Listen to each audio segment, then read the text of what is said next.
welcome back to Robertson's Belly Acres. Today we are going to be in the kitchen preserving blackberries. Look how beautiful these are. Okay, so Dan and Lisa Moore are our daughter's in-laws. So Dan picked, I don't know how many blackberries. He has thornless blackberry bushes. And if you guys have seen garden tours, you've seen that thornless blackberry bush that I have out there that I need to plant somewhere. And I say that every time we do the tour. And I've moved it from 2 houses now. Still trying to figure out where I'm gonna plant it. But we did get a few off of it this year. And we're going to plant them somewhere, but Dan has a whole bunch of these, I guess. Apparently, he's picked a lot. He said that Lisa has made him a couple of blackberry pies already. I told him if he wanted to, send some with the kids, and we would make him some blackberry jam.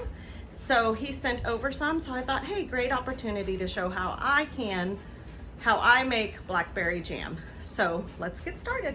All right, you guys, so let's go ahead and start off with recipe and I'll hold this here so you can screenshot it. I don't, if you wanted to, I don't ever finish writing them out though, like hot water bath for 10 minutes. If somebody doesn't know how to hot water bath, not gonna know what I'm talking about. But really guys, this is just the recipe from Ball's recipes of how to make blackberry jam. You can look it up online. I do take a lot of them from Ball. I think I might even have a cookbook, but I'm not sure. Anyway, I've got 12 half-pint jars, so we're going to start with that. I think that I'm going to have more than 12, and I may have to put it in pint jars because you guys, I am running low on jars. I think everybody is about this time of year. I'm also going to use this Real Fruit Classic Pectin.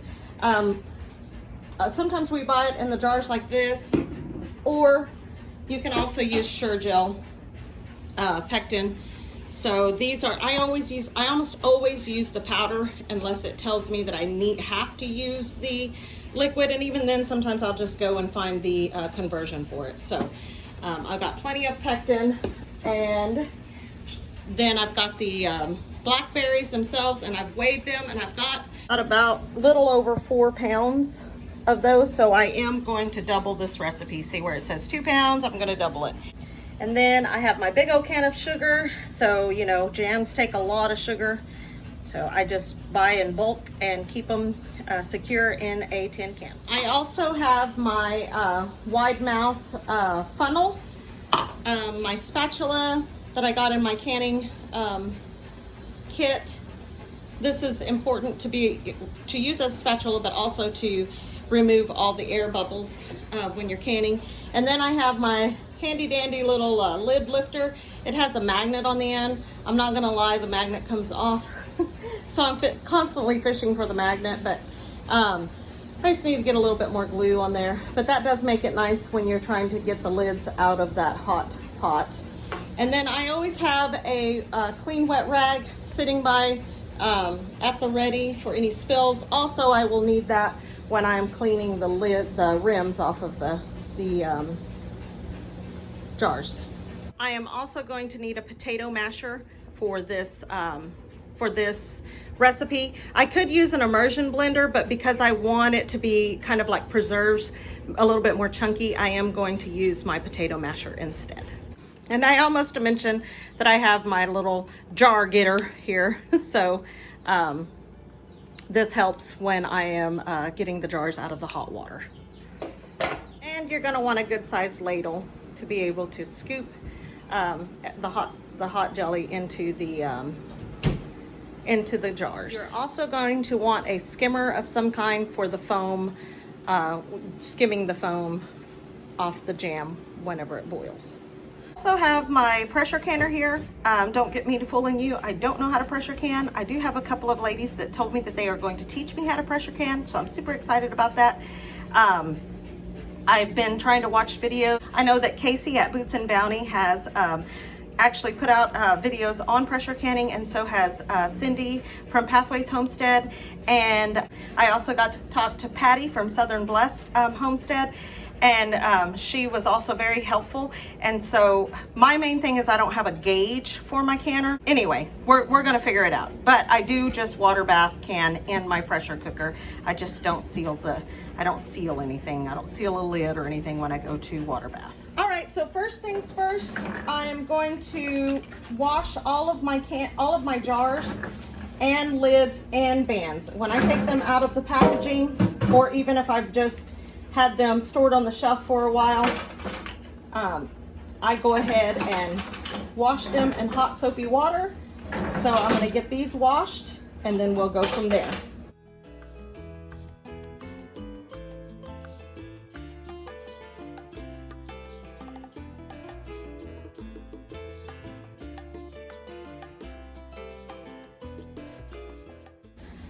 Okay, I do like to leave a sink with hot soapy water in it, because when you're making jams and jellies, you do have a lot of stuff that's really sticky, and it gets sticky fast because of the sugar. So keeping the hot soapy water just with a rag in it helps me keep things clean as I'm going, and as soon as I'm done with the utensil, I can throw it in there and I don't have to worry about it setting up and getting really gooey and sticky. Okay, so now I'm going to, now that they're all washed, they don't have to be dried, because I'm just going to put them right down into my canner and get them started on sterilizing and heating the jars while I make the jam.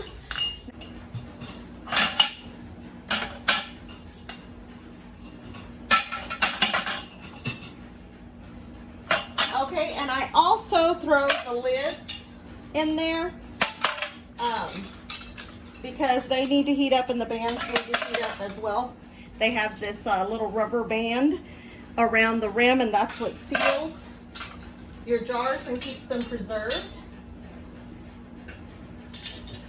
And I do need to heat those up. I try to make sure they're not stacked on top of each other when I put them in there.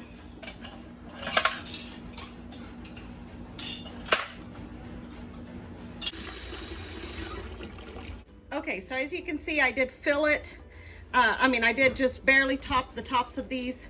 I'm gonna get this on the stove and get it heating up while I make the rest of the, while I make the jam.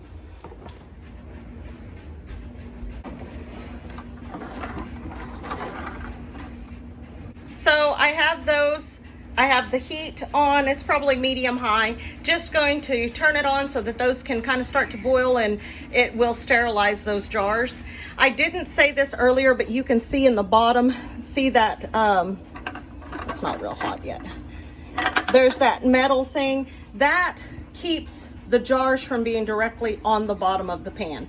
So that's the canner insert. It goes in there and then it creates a space, a small space between the bottom of the pan and the glass jars, and you want that. If you're not using a canner, some of them have like a rack that fits right into them. If you're just using a regular stock pot to water bath can, which you can do that, just make sure you buy one of the inserts. You can buy the silicone inserts from Walmart, and it just looks like almost like a flower that goes in the bottom of there, and it creates a space as well. But that's very important so you don't break your jars. Okay, so I am going to turn this on high because that other that other burner is going. It may hinder it a little bit, but we'll be turning this down we'll be turning that one down as soon as it starts to boil. This pan, my mom gave it to me. I use it during canning season. It is I have found it to be the best canning accessory because it is short, it's shallow, and it is wide. And so it lets me be able to mash things. It lets me be able to do a lot of great stuff with that. Okay, so these have been washed and they are ready to go. So I'm gonna put them in there. That's 4 pounds of it. you do want to kind of have a single layer when you go in to mash them. That's why this pan in particular comes in handy the best, instead of having them in a big huge stock pot trying to make sure you're smashing all the berries. This works so well.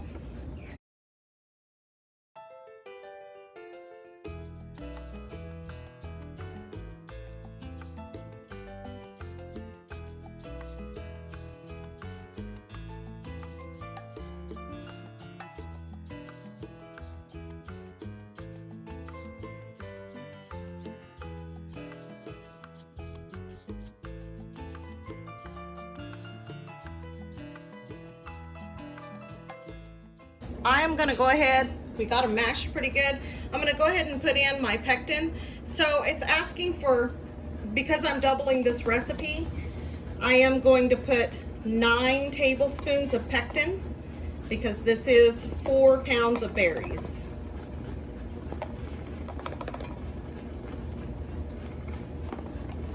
And it says to gradually add that in. So because this is such a wide pan, I can kind of do it that way. Add the 4 tablespoons. I'll stir that in really well, let it dissolve.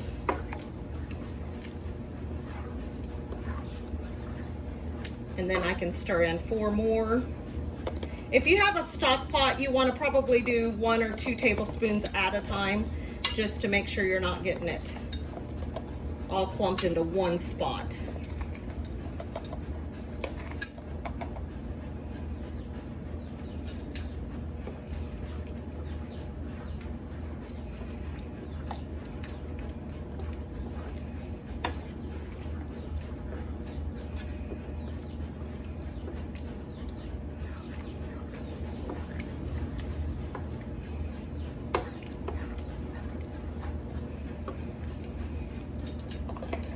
And that was 8, so 1 more. I'm about out of this pectin, but that's okay. I've got more.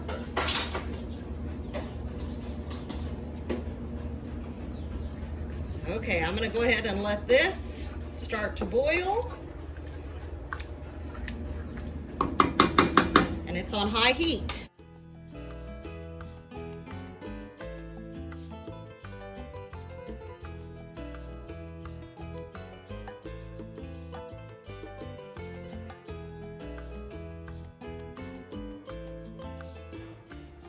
Okay, as you can see, we've got a pretty good rolling boil now. You do want to continue to stir this, you know, stay right on top of it. Try not to be doing something else while you're doing this, because you can get distracted. And if you do, you will scorch those berries, and then you'd have to throw it all away because it tastes nasty.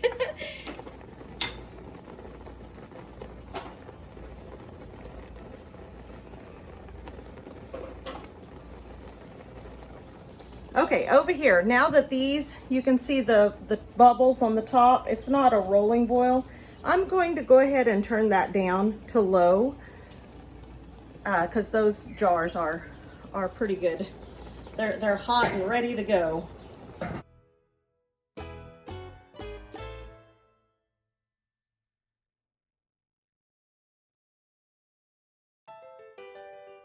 Okay, I went ahead and turned that off.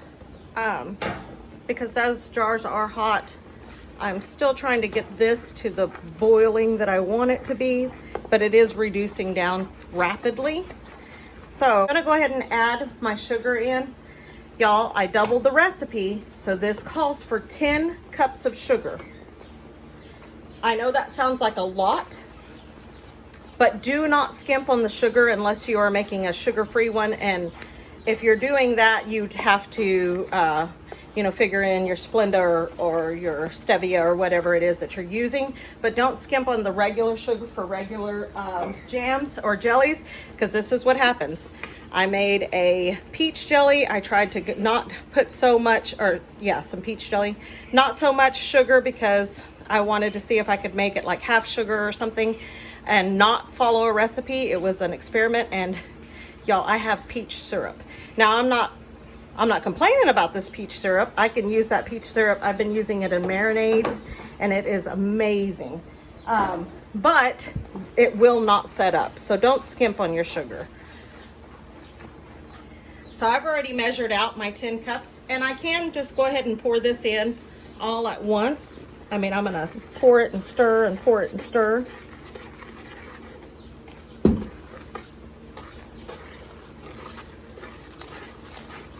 Because it will cook down. The sugar will liquefy. That's beautiful. That is a beautiful mixture there.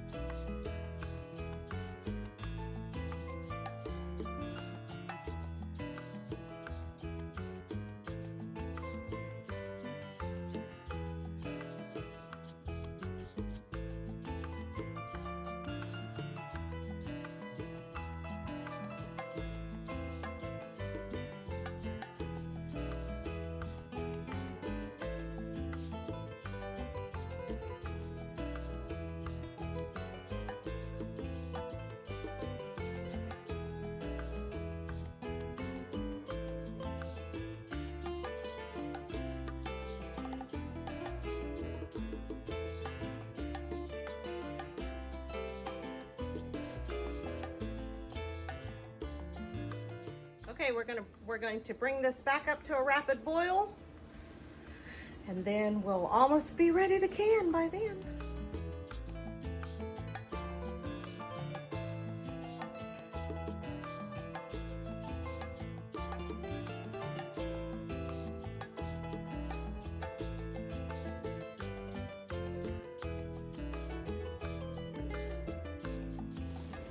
Okay guys, so now that we have it at a rolling boil with that sugar in there, I'm gonna go ahead and skim the top.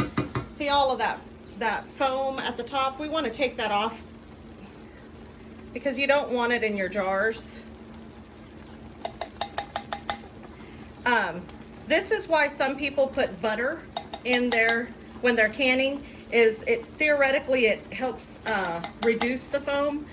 I've never had any luck with it. I don't know if it's something that I'm doing wrong or what, but the butter doesn't ever really help with the foam for me. I still end up having to skim off the top, so I just skip that step altogether. It's definitely an optional thing to put the butter in or not, margarine or butter.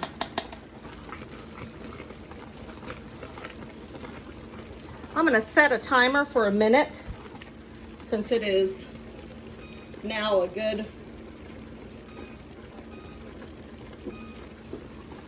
boil.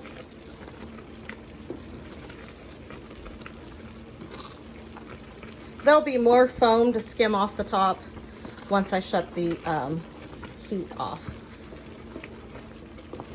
I'm just going to continue to stir this because, as you can see now, it will not be stirred down. It is boiling no matter what, rather if I'm stirring it or not. So with that sugar in there, you definitely want to continue to stir. That way you don't end up scorching your jam.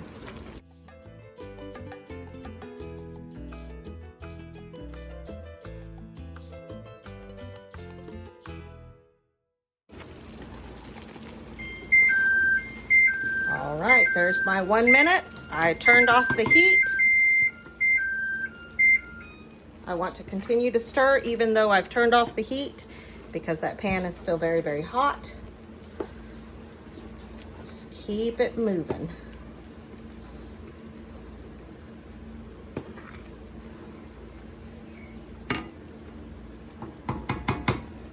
Okay, I'm gonna go ahead and skim again.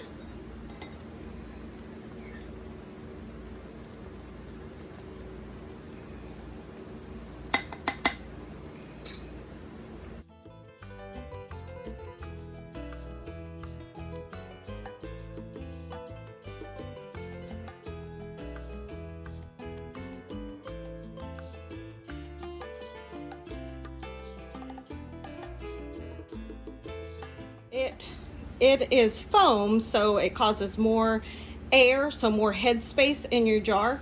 And if you have too much of a headspace in your jar where the vacuum is, where the lid is, it can cause your contents to mold even in the jar. So that's why it's important to skim the foam but it's still edible, you guys. I just usually put it in a little bowl and cover it, and then we use it on our toast and pancakes and whatever until it's gone, or until it goes bad. So yeah, don't throw this away. You can still use it, you just can't can it. All right, you guys, so that actually looks pretty good. I'm gonna go ahead and stir it. Oops, sorry. I'm gonna go ahead and stir it again. Kind of knock the stuff off the sides, not the crusty stuff. I'm just barely running my spoon along the sides. That way I'm not taking the scorched, or it's not scorched, but the crusty stuff. That is a beautiful mixture. It's beautiful. So here's where the sink full of hot soapy water works. Although I keep losing my water, I can take my my plate that I was using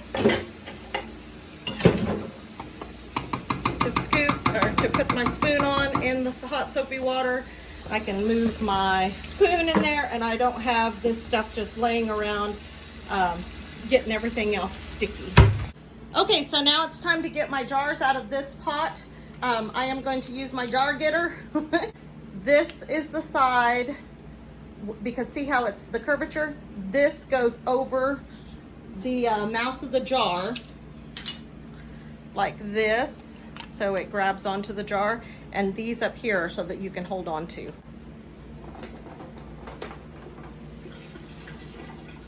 So we take those out, dump out the hot water.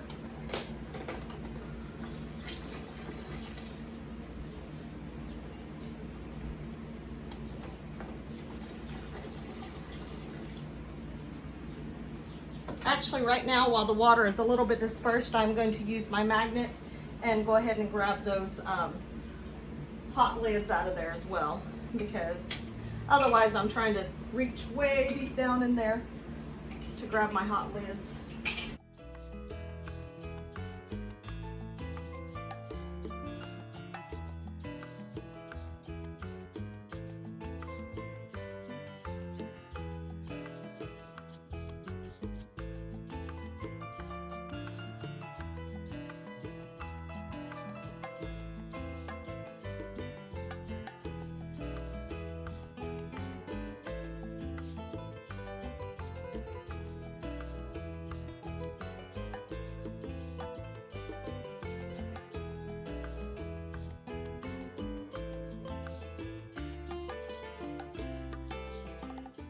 All right, so right here, this is when I'm going to use my wide mouth ladle, funnel and a ladle. So I just want to pour that in. I want to leave about a ½ inch head space because they are going to boil inside the jar.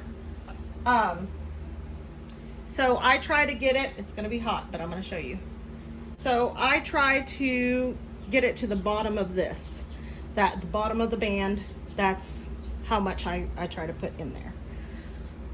I did make a little bit of a mess, but that's what's good about having the towel on here as well. You can just throw this towel right in the washer. It is a messy business.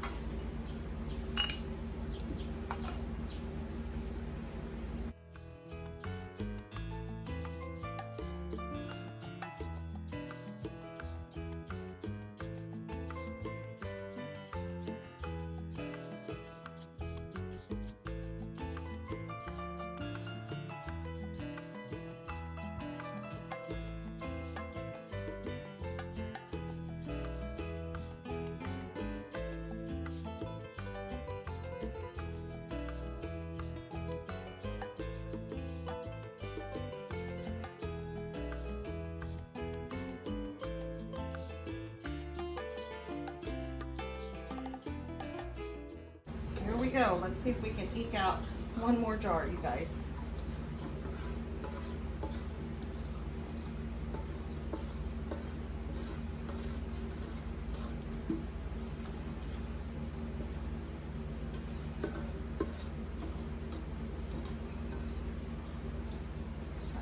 those crusties off the sides.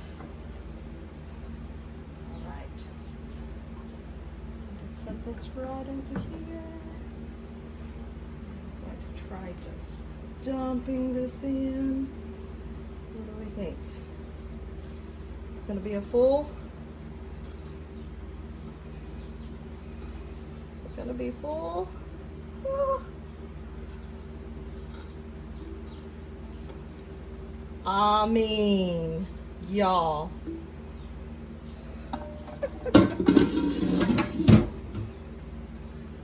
Look at that. I mean, that's pretty darn close. Okay, right into the hot soapy water. Okay, so the next step for this jam is I'm going to stick this in there a couple of times. Make sure that it doesn't have air bubbles.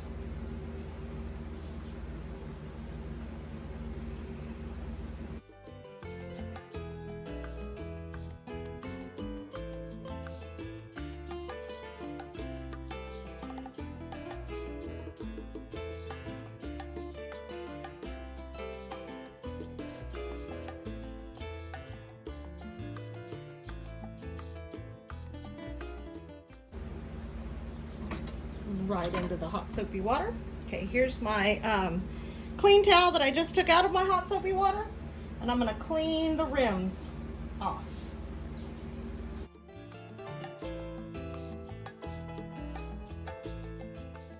All right, so all those rims are clean. You just want to make sure that they don't have any, like in this case, seeds or any kind of sticky on them, because then it can really interfere with the sealing of the jar lids. So just center those right on them. Make sure the rubber is touching.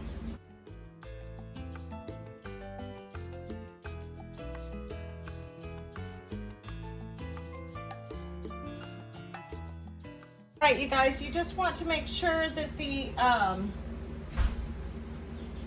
bands are finger tight, and then we're going to go ahead and move them into this water. All right, this part comes from experience more than anything. I know that I need to remove some of this water. Ours were full of water, and we just want the water to barely cover the lid. So I'm going to keep this one right here just in case we need to put some water back. So I am going to go ahead and light that again. I have it on high.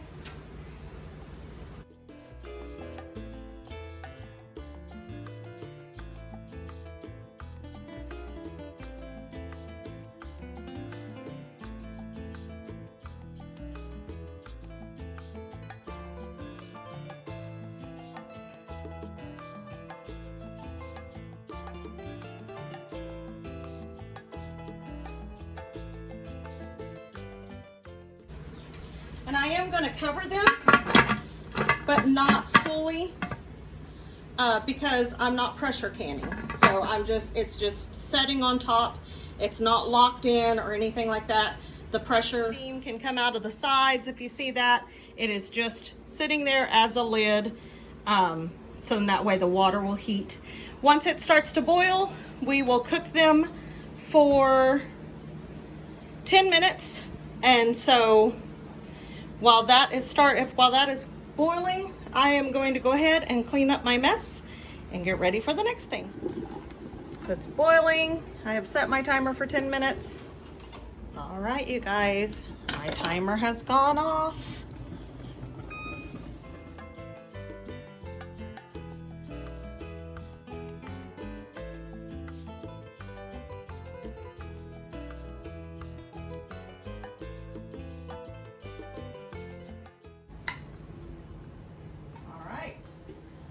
Have some of them sealing. That little ding is what we're looking for.